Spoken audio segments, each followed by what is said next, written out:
Les programmes de la chaîne Brest, capitale des océans, continuent à l'occasion du sommet mondial de l'océan organisé à Brest aux ateliers des Capucins. Nous allons parler du campus mondial de la mer. Le campus mondial de la mer réunit la première communauté française des sciences et technologies marines. Elle est implantée, cette communauté et ce campus sont implantés dans le Finistère. C'est une entité qui réunit des collectivités, des entreprises, le monde académique, le pôle mer Bretagne-Atlantique. Je ne vais pas tous les citer. Nous recevons avec grand plaisir Michel Gourtet, président du Technopôle Brest-Thieroise, vice-président de Brest Métropole. Et vous nous direz toute la place que tient le Technopôle dans justement le portage de ce campus mondial de la mer. Et Olivier David, vice-président de la région Bretagne, en charge de l'enseignement supérieur, de la recherche et aussi de la vie étudiante. Et vous nous direz aussi toute l'importance pour la région de l'existence de ce campus et de tout le tissu qui nous environne. Michel Gourtet, tout d'abord. Un rappel, c'est le Technopôle Brest-Thieroise qui porte véritablement le campus mondial de la mer. Oui, tout à fait, Jean-Louis. L'organisation que nous avons, le Campus mondial de la mer, qui fait que d'ailleurs, c'est une des raisons majeures pour lesquelles on est ensemble ici aujourd'hui. Le Campus mondial de la mer est porté par le Technopôle Brest-Thieroise depuis sa création. Le Technopôle a une mission de soutien aux entreprises innovantes et à l'innovation en général sur le Finistère et sur le Nord Finistère en particulier, en accord d'ailleurs avec le conseil régional, Olivier, dans le partage des rôles. Et ensuite, deux opérations spécifiques, Brest et Capital French Tech. Capital French Tech Brest Plus, je pourrais peut-être revenir sur ce plus tout à l'heure, et le Campus mondial de la mer. Donc ce sont des départements d'activité du Technopôle, et le Campus mondial de la mer qui nous occupe aujourd'hui est une des branches de portée administré, managé, développé par le Technopôle. Revenons justement sur ce plus de French Tech Brest Plus. Que signifie-t-il ? Alors c'est quelque chose qu'on pratique et que l'on aime bien. Brest est important, mais Brest est loin d'être seul. Et donc, quand nous avons candidaté, en France, il y a 13 capitales French Tech. Donc Brest en fait partie. Il y a Rennes en Bretagne. Donc la région Bretagne a la chance d'avoir 2 capitales French Tech sur les 13.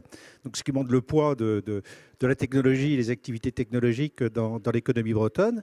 Et dès le départ, nous avons proposé à nos collègues de Lannion, de Morlaix, de Quimper, de s'associer à nous quand on a fait acte de candidature. Donc Brest était le barycentre, mais avait du sens dans son rôle de fer de lance en fait, de la pointe bretonne. Et pour le campus mondial de la mer, nous avons la même façon de procéder. Donc nous travaillons avec Roscoff, la station biologique de Roscoff, avec Morlaix, avec Quimper, avec Concarneau, où il y a la station marine du Muséum d'histoire naturelle. Donc Brest, barycentre, mais avec d'autres, et c'est l'ensemble qui doit progresser au bénéfice de la pointe bretonne où se trouve cette magnifique concentration. Le travail coopératif, c'est quelque chose que l'on connaît bien en Bretagne. C'est une grande terre de réseau de toute façon. Et la création du campus mondial de la mer, ça a été à la base une véritable volonté politique de structurer la filière. Ah, tout à fait. Je pense que le terme Jean-Louis, est juste. En fait, il y a eu une montée progressive de cette idée jusqu'à ce que les acteurs se disent qu'il y avait là, ici, une véritable concentration de richesses, de talents, de savoir-faire dans le domaine industriel, dans le domaine des startups, dans le domaine académique, dans le domaine de la recherche, et qui faisait que peut-être on ne le révélait pas assez. Et c'est ça qui nous a amené à proposer donc Brest Métropole avec le Conseil régional de Bretagne qui est un appui permanent, fidèle et très actif au sein du campus mondial de la mer, comme pour la French Tech d'ailleurs. Et donc, qui nous a amené à proposer ce concept, à créer ce concept, Campus mondial de la mer, qui est extrêmement ambitieux, mais qui a sa raison d'être, puisque Brest, prise dans l'acception que je disais tout à l'heure, fait partie des 10 places mondiales en matière de sciences et technologies marines. Et donc Brest est la capitale française et européenne des sciences et technologies marines. Encore fallait-il le dire, et avoir cet objectif extrêmement ambitieux qui nous amène à être ensemble ici aujourd'hui pour ce sommet. Donc c'est une prise de conscience progressive d'atouts qui existent depuis très longtemps d'ailleurs ici. Tout à fait, qui s'est forgé au fil du temps, et qui est venu par le fait, quand on regarde les sièges majeurs que nous avons ici, mais l'importance à la base d'ailleurs de la Marine nationale, de la construction et de la réparation navale, mais ensuite c'est développé tout un tissu académique et de recherche. L'Université de Bretagne occidentale fait partie des meilleures au classement de Shanghai en matière d'océanographie. Le siège d'Ifremer est venu s'installer ici. Il y a le CHOM, enfin le service hydrographique de la marine. Il y a France Énergie Marine, le pôle mer que vous avez cité tout à l'heure. Vous allez en oublier. Je vais en oublier, me fâcher sans doute involontairement avec quelques-uns. Mais on a cette palette qui est tout à fait unique en France. Et à côté, et en même temps, un volet industriel extrêmement fort. Tout à l'heure, je citais Naval Group, mais Thales, tous ces startups qui sont installées, que le Technopole, justement, pour lequel le Technopole est en appui en matière de création et d'accompagnement pendant leur naissance et ensuite leur développement. Et le campus va donc apporter encore plus de lisibilité, puis aussi contribuer à renforcer l'attractivité du territoire. Totalement, le terme est juste. Alors, ce qu'on veut avec le campus, c'est améliorer notre lisibilité, notre visibilité, mais aussi interne et externe, et l'attractivité. Et amener sans doute des acteurs extérieurs à se dire que pour se développer dans les sciences et technologies marines, c'est vraiment à Brest ou à côté de Brest, bien entendu, puisque nous avons nos partenaires que j'ai cités tout à l'heure, c'est ici qu'il faut se développer et faire venir les talents. Et c'est ici aussi qu'il faut organiser le sommet mondial de l'océan, parce que c'est pas pour rien s'il se tient à Brest. Il n'y a pas, dans ce domaine, ce n'est pas un hasard. C'est pour nous un magnifique coup de projecteur sur ce que nous sommes, mais c'est aussi le regard de l'extérieur sur ce que nous sommes, et qui fait que le sommet de l'océan qui se tient ici, ce sommet international, vient à Brest parce que nous avons créé et développé ce concept qui rassemble toutes les facettes de l'activité maritime. Tout à l'heure, je disais, industrie, académique, recherche, défense, bien entendu. Et vous créez aussi vos propres événements. On peut parler par exemple de la CITEC Week qui aura lieu bientôt. Tout à fait. On a dans l'agenda, après le sommet, qui se tient maintenant, nous avons 2 dates clés qui se profilent. La CITEC Week, qui est un congrès scientifique international que le Campus mondial de la mer organise à Brest tous les 2 ans. Donc sa prochaine édition aura lieu en septembre 2022, donc à Brest. Un pays d'honneur, puisque nous avons à chaque fois un pays d'honneur, là c'est l'Inde, puisque nous avons des accords de coopération académique, industrielle et de recherche avec l'Inde, et notamment Goa. Mais nous recevrons ce millier d'experts nationaux et internationaux sur les sciences et technologies marines. Donc ça, c'est la première date. Et la deuxième, qu'on peut d'ailleurs annoncer maintenant, pour la première fois en France, une ville française accueillera les Journées européennes de la mer, qui se tiendront en mai 2023, donc c'est bientôt. Donc nous allons nous consacrer à les organiser le mieux possible. C'est une initiative de la Commission européenne. Et là, les Journées européennes de la mer se tiennent cette année en Italie, à Ravenne. Et donc ce sera à Brest en mai 2023. Donc dans cette initiative de l'Union européenne qui sera à nouveau un coup de projecteur majeur sur ce que nous faisons et sur ce que nous sommes. Un de plus. Olivier David, vous êtes vice-président de la région Bretagne. Alors, région, on le disait avec Michel Gourtet, très engagée aussi dans le campus mondial de la mer. Oui, effectivement, nous sommes directement impliqués en participant notamment aux instances et au bureau du Campus mondial de la mer, en participant également au soutien d'un certain nombre d'initiatives dont on vient de présenter les prochaines dates. Ça fait partie, à mon avis, de ce que la région peut apporter pour aider à ce que des stratégies territoriales comme celle qui est portée aujourd'hui autour du Campus de la mer et avec les acteurs et les collectivités à être visible au niveau national, international, et en faisant rayonner un territoire comme celui dont on parle maintenant déjà depuis quelques minutes, on fait rayonner aussi la région Bretagne. Donc c'est un élément extrêmement important. Et c'est surtout la qualité du projet dans les synergies qu'il propose entre à la fois des collectivités, à la fois des acteurs relevant des mondes économiques, académiques, de la recherche, on l'a évoqué, la capacité ici de transférer ce qui peut être produit comme connaissances nouvelles au service des acteurs économiques et sociaux. Et ça, c'est vraiment, quand vous regardez la carte de l'implantation, on va dire, de tout ce qui a trait d'une manière ou d'une autre aux sciences et technologies de la mer, c'est vrai que le territoire brestois et ses alentours, parce qu'effectivement c'est beaucoup plus large que seulement Brest, il y a une concentration qui est quand même assez exceptionnelle. Et c'est normal que cette visibilité, on puisse l'accompagner parce qu'en faisant rayonner un territoire comme celui-là, on fait aussi rayonner plus largement la région. D'autant plus que la mer est un élément très fort de l'identité de la Bretagne. Je dirais même que la mer est consubstantielle de ce qu'est la Bretagne. C'est difficile, je pense, de penser la Bretagne sans penser la mer. D'abord, sa configuration péninsulaire. Excusez-moi, j'ai un peu de reste en géographie, voilà, lié à mon parcours. Mais effectivement, cette configuration péninsulaire fait que la mer est partout.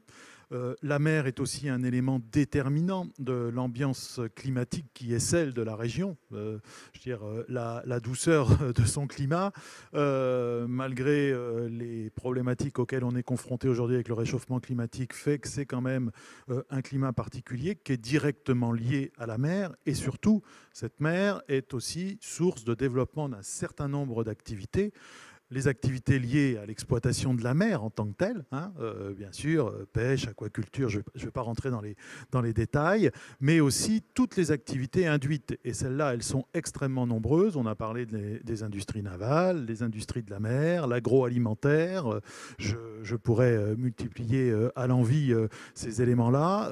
Je pense aussi que pour des raisons climatiques, c'est grâce à la mer qu'un certain nombre de productions agricoles peuvent se développer sur notre territoire et qu'on retrouvera pas ailleurs en France. Donc tout ça, vous voyez, c'est intimement lié à cette présence maritime. Et je ne voudrais pas oublier non plus les activités sociales, parce que la mer, c'est aussi des communautés d'hommes et de femmes qui travaillent à l'exploitation de la mer, et donc il y a toute une série d'activités, la formation au métier de la mer pour commencer, tout ce qui est le secours, la santé, enfin bref, il y a plein d'éléments qui sont directement liés à cette présence maritime. La Bretagne est donc véritablement engagée dans l'économie bleue. Oui, alors c'est même un domaine que l'on a vraiment identifié comme un domaine d'innovation stratégique pour la région, pour une économie au service effectivement d'une croissance bleue. C'est comme ça qu'on a identifié notre axe stratégique. Donc vous voyez bien que ça couvre énormément de champs différents. L'enjeu de ces domaines d'innovation stratégique, c'est de présenter un certain nombre d'ambitions pour le développement économique et social de la région. Et c'est vrai que cette stratégie de spécialisation intelligente, c'est comme ça qu'elle s'appelle, c'est un petit peu du langage européen, parce que ça permet aussi de capter les fonds européens. Et on sait que dans ces domaines-là, c'est extrêmement important, parce que la présence de tout ce qui est produit en termes de connaissances, de toutes les formations, et même du transfert et de l'innovation dans la région Bretagne, contribue bien évidemment également à l'échelle européenne, à l'échelle nationale bien sûr, mais aussi à l'échelle européenne. Et il y a beaucoup de relations de ce point de vue-là. Le campus, on en parlait tout à l'heure, c'est aussi la visibilité internationale d'un territoire comme celui sur lequel on est aujourd'hui, pour montrer qu'il y a des partenariats possibles avec d'autres régions européennes, qu'il y a des partenariats possibles avec d'autres régions du monde, pour justement, comment dirais-je, participer à ce développement d'une économie bleue durable. C'est l'enjeu du moment, et c'est vrai que là-dessus, on a quand même un petit degré d'avance. Et puis nous pourrions aussi parler du développement de la culture scientifique et technique, qui est aussi un enjeu très important. Merci Michel Gourtet, merci Olivier David. Alors, je vous invite à quitter le plateau parce que d'autres acteurs du campus mondial de la mer vont nous rejoindre et il s'agit de Patrick Poupon. Je vous invite à nous laisser les micros pour les suivants si vous le voulez bien. Nous allons donc être rejoints par Patrick Poupon. Patrick Poupon qui est directeur du pôle mer Bretagne-Atlantique. Merci Michel. Bertrand Tolas, qui est directeur général de la société Polymaris, entreprise qui fait aussi beaucoup parler d'elle, comme bien d'autres ici, qui représente les entreprises au sein du campus mondial de la mer. Et puis Yves-Marie Paulet, chercheur, reconnu également, vice-président chargé de la recherche à l'Université de Bretagne occidentale. Patrick Poupon, bonjour, je vous invite à prendre le micro. Alors, bonjour. Vous qui êtes le directeur du pôle mer Bretagne-Atlantique, alors qui ne concerne pas que Brest, c'est toute la Bretagne, c'est la Loire-Atlantique, pôle de compétitivité internationale. Oui, pardon, pays de la Loire, pardonnez-moi. Pour vous, le campus apporte une dynamique particulièrement intéressante pour le territoire. Oui, le pôle mer Bretagne-Atlantique en tant que pôle de compétitivité est concentré sur les projets innovants. Et quand on a la chance d'avoir des territoires dynamiques, et justement le campus contribue à ça, donc avec une animation très forte qui mêle académique et entreprise. Donc c'est un terreau favorable pour l'émergence de projets innovants. Et ça s'inscrit dans le temps, c'est un aspect très important pour vous. Oui, Michel Gourtet a un peu rappelé la création du campus, mais je crois qu'aujourd'hui, on bénéficie des orientations prises il y a longtemps, je veux dire il y a plusieurs décennies autour de Brest, et le fait que Brest, après une activité industrielle autour de la mer, s'est aussi orienté vraiment vers la science, et ça c'est un creuset important. Aujourd'hui, donc on va trouver des sciences et des technologies, ce qui nous permet en 2022 d'accueillir ce sommet-là, qui est une reconnaissance, mais voilà, c'est une étape, hein, c'est certainement pas une finalité, c'est à nous de rebondir là-dessus. Mais il faut du temps, parce que cette communauté ne se construit pas en un jour, et puis elle évolue, elle est aussi complètement dynamique, et nous voyons sur les projets innovants, de temps en temps, on a du mal à faire comprendre à nos interlocuteurs, on va dire, étatiques, qu'il faut du temps. Comme on nous demande des résultats à 2 ans, 3 ans, c'est pas ça. On voit aujourd'hui les premiers projets labellisés par le pôle sont en développement, que ce soit des projets comme Sabella ou comme Emarina. C'est des projets qui ont été labellisés il y a 15 ans et ça y est, ils commencent donc à trouver leur marché, quoi. Alors, pour le campus mondial, il a une feuille de route. Il y a actuellement la feuille de route jusqu'à 2024. Sans la détailler, quels sont les points principaux que l'on peut mettre en avant ? Alors, il y a un point qui nous importe, c'est le point autour de la confiance. C'est-à-dire vraiment continuer à cultiver ce climat de confiance entre les acteurs. Et puis vis-à-vis de l'extérieur. Donc, c'est-à-dire qu'il faut qu'on ait confiance en soi, mais il faut aussi qu'on donne confiance à l'extérieur. Et ça, je pense que c'est vraiment un axe sur lequel il faut continuer à travailler. C'est une force du campus, parce qu'on est en fin de compte un petit village, mais avec des enjeux mondiaux, et on ne peut pas travailler seul, quoi. Donc, voilà, il faut attirer autour de nous. Et puis, il faut établir des relations, des collaborations avec les autres acteurs nationaux ou internationaux, quoi. Le terme collaboratif prend tout son sens. Autre terme qui prend tout son sens, c'est l'expertise. Oui, l'expertise, on a vraiment ici une excellence académique, hein, dans plusieurs domaines, et puis un potentiel aussi industriel, donc au niveau entreprise, alors que ce soit des entreprises qui font des produits ou des services.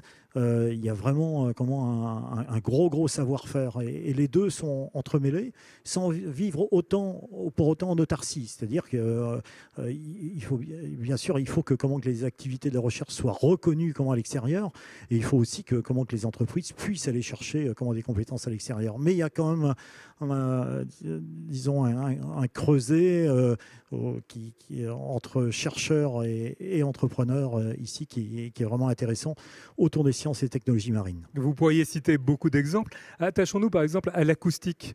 Là, il y a de beaux sujets sur l'acoustique. Oui, il y a de beaux sujets. Et puis, alors quand on parle de quelque chose dans la durée, l'acoustique, c'est le cas. Aujourd'hui, Brest a une position un peu exceptionnelle autour de tout ce qui est acoustique sous-marine, parce que d'abord, on a des sous-marins pas très loin, donc qui demandent à être discrets, qui recherchent aussi à détecter. Et tout ça, c'est l'acoustique. Et puis, dans un second temps, c'est l'observation et la compréhension du milieu avec également l'acoustique, la communication aussi sous-marine avec l'acoustique. Et on voit donc au fil des décennies, parce que ça se compte en décennies, il y a vraiment des compétences qui se sont développées autour de ce sujet-là. Et le campus réunit des acteurs très divers. Et très divers, justement, on peut réunir les civils et le secteur de la défense, cette fameuse dualité qu'on évoque beaucoup ici. Oui, dualité importante, parce que ça permet de booster la recherche. Quand on voit la collaboration qu'il y a aujourd'hui entre le CHUM et puis l'IFREMER ou l'université et d'autres écoles d'ingénieurs, donc c'est un bel exemple. Et booster aussi le business.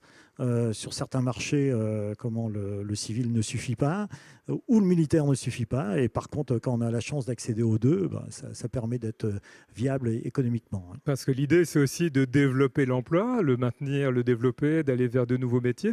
Notamment, par exemple, avec Polymaris, représenté ici par Bertrand Tolas, son directeur général. Vous êtes au bureau du Campus mondial de la mer en tant qu'exécutif pour les représentants des entreprises.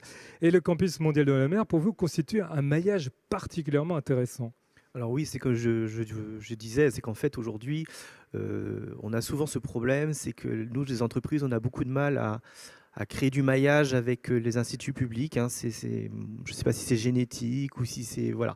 C'est un problème pour nous, et j'avoue que le campus peut permettre de recréer ce maillage qui existait. Il a existé pendant des années, et puis ça se perd tranquillement, doucement. Et l'idée du campus, c'est de remettre en route cette mayonnaise pour qu'il y ait des projets collaboratifs qui puissent se créer. Alors le campus, j'aime le dire, c'est un peu le début. Après, bien entendu, ça peut être repris par le Polmer qui a vraiment des actions collaboratives sur la création de projets de recherche. Mais le campus peut permettre justement d'initier tout ce maillage entre les entreprises et le secteur public sur le territoire brestois, parce que je pense que sur le territoire brestois, il y a beaucoup de choses qui se font. Patrick en parlait sur certains secteurs. Et je pense qu'il y a moyen sur le territoire brestois de faire des belles collaborations pour amener, comme on disait, des produits sur le marché, des services et créer de l'emploi. C'est un peu aussi le leitmotiv d'une entreprise, c'est de créer de l'emploi et pouvoir faire développer économiquement son territoire. Et ça permet aussi un maillage entre les entreprises elles-mêmes, petites, moyennes, grandes. Alors c'est ça aussi ce qu'on aime nous faire à Polymaris, mais c'est un peu notre cheval de bataille à Polymaris, c'est que nous on fait beaucoup de projets entre entreprises, c'est vraiment notre cheval de bataille. Mais je pense que c'est vrai qu'entre entreprises, il y a des très grands groupes présents sur le territoire brestois qui ont des technologies qui pourraient être développées en collaboration avec des plus petites entreprises. Et il peut y avoir des collaborations gagnant-gagnantes entre les deux entreprises. Et je pense que c'est quelque chose qui peut être fait. Et le campus peut permettre justement à de nouveau se connaître, parce que finalement, on se connaît tous, mais on se parle peu sur nos projets. Ça permet de relancer des collaborations qui pouvaient être un peu endormies parfois. Oui, je pense également que le campus permet justement de relancer quelques collaborations, notamment sur ces actions. Alors, il y a des choses qui ont été en place, des journées thématiques, choses comme ça, qui sont également organisées par le Polmer. Il n'y a pas du tout de concurrence entre le pôle et le campus. Mais le campus, on envisage, on réfléchit à comment faire rencontrer les gens de façon que ça ne soit pas chronophage pour les uns et les autres. Et aujourd'hui, c'est des idées. On a des idées qu'on réfléchit, comment on fait rencontrer les gens pour pouvoir faire de l'innovation et créer des partenariats. Et ça permet de mettre en lumière justement des TPE, parfois des structures où il y a une personne, un chercheur ou une chercheuse, et qui va permettre d'accéder à des terrains qui auraient pu être difficiles à conquérir par ailleurs. Oui, alors c'est vrai qu'aujourd'hui sur le territoire, on a des très grands groupes, on a des belles PME, mais on a aussi des toutes petites TPE qui des fois n'ont qu'une seule personne. Et c'est vrai que le campus permet de mettre en lumière ces personnes qui ont des compétences, qui peuvent être mises en tant que service à des grands groupes ou à des instituts publics. Et j'avoue que le campus peut permettre justement de mettre en lumière ces personnes. Une seule personne peut être mise en lumière et c'est ça qui est intéressant également. Et pour faciliter, vous avez notamment mis en place le portail des infrastructures. Qu'est-ce que c'est ? Alors le portail des infrastructures, ça faisait partie des idées qu'on avait émises lors de la création de la première feuille de route du campus. C'est une idée que l'ensemble des PME avaient mis sur la table en disant aujourd'hui sur le territoire il y a beaucoup de matériel financé soit souvent par des fonds publics parce que souvent ce sont des projets européens, des projets régionaux et ainsi de suite. Et souvent du matériel qui est un peu sous-exploité par les gens qui l'ont.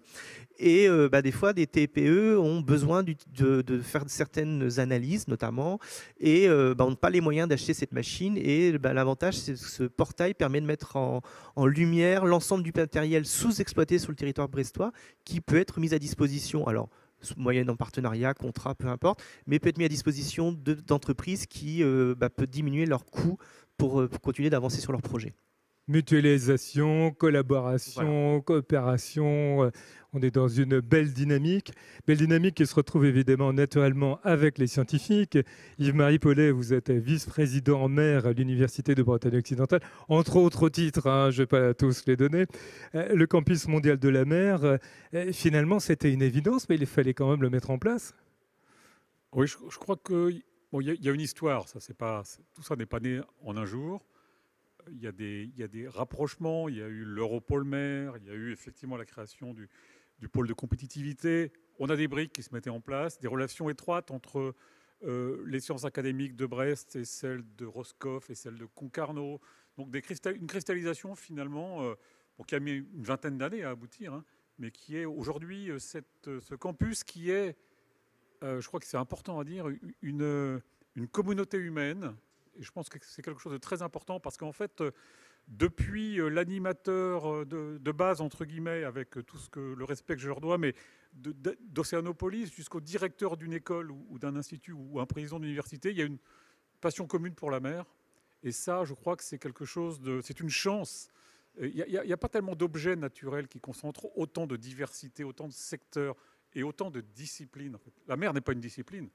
La mer est un objet naturel fantastique et je crois que nous sommes tous amoureux de cette mer et de ces littoraux. Et je crois que c'est un élément qui explique les dynamiques originales qui se mettent en place et qui explique aussi que finalement, ce qui est le plus saillant, on peut parler de l'excellence thématique, mais ce qui est le plus saillant, c'est peut-être la richesse des interfaces finalement. Et ça, c'est quelque chose que nos visiteurs d'ailleurs remarquent à Brest. C'est assez étonnant comment les contacts sont fluides. Comment les gens se comprennent et même parfois ont un vocabulaire commun parce qu'ils ont tous un rapport avec la mer qui est fort. Voilà, donc c'est une communauté. Je voulais vraiment mettre l'accent sur cet aspect de communauté humaine. Alors évidemment, ça ne s'est pas mis en place en 5 minutes et puis il fallait avoir quelques billes à mettre dans le panier, je dirais, parce qu'il fallait de la qualité, de l'excellence industrielle en recherche, etc. Et pour la science, en fait, ce qu'il faut bien comprendre, c'est que si on a une université qui est un peu un creuset d'accueil, on a à Brest la chance d'avoir le CNRS qui met des moyens, l'Institut de recherche pour le développement, l'IFREMER, évidemment, donc des organismes nationaux, mais qui sont dans le jeu du territoire avec nous. Et ça, c'est vraiment très, très important. Il y a aussi tous les grands investissements d'avenir qui sont permis justement par toute cette richesse académique et tout le tissu économique de collectivités territoriales qui accompagnent. Tout à fait. Alors pour l'enseignement supérieur à la recherche, d'ailleurs c'est assez amusant quand on regarde un petit peu l'histoire, c'est que quand le premier LabEx-Mer s'est créé à Brest, les représentants du commissariat au plan qui sont venus nous visiter, alors qu'ils étaient en train de réfléchir sur ce que serait un appel à projet pour l'excellence scientifique, ils nous ont dit finalement ce qu'il faut faire, c'est ce que vous faites.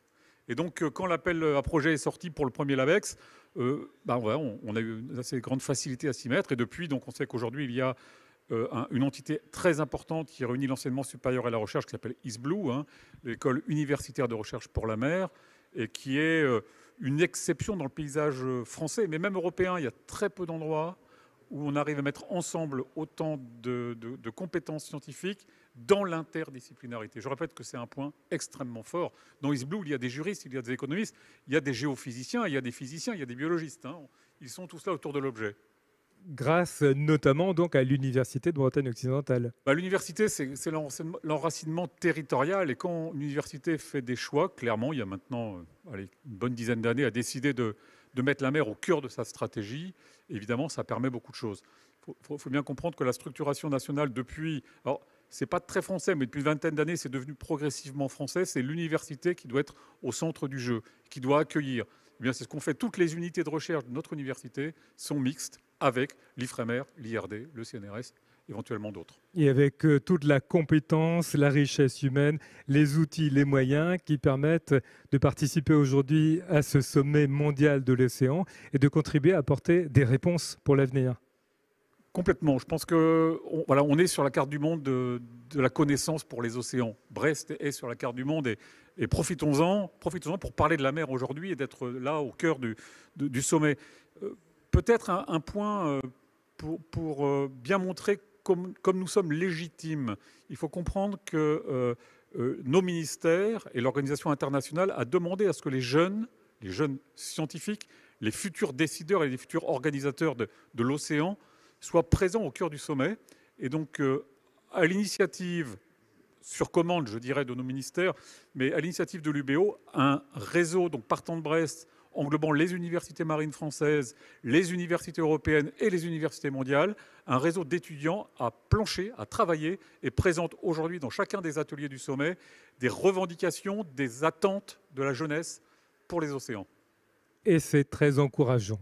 Et c'est très encourageant, absolument. Merci à vous trois. Le programme de Brest, capitale mondiale des océans, continue. Prochain plateau à 15h, il sera question de l'essor des énergies marines renouvelables, où là aussi, le territoire a sa carte à jouer. Merci et nos programmes continuent avec tout de suite une suite de vidéos sur les atouts du territoire.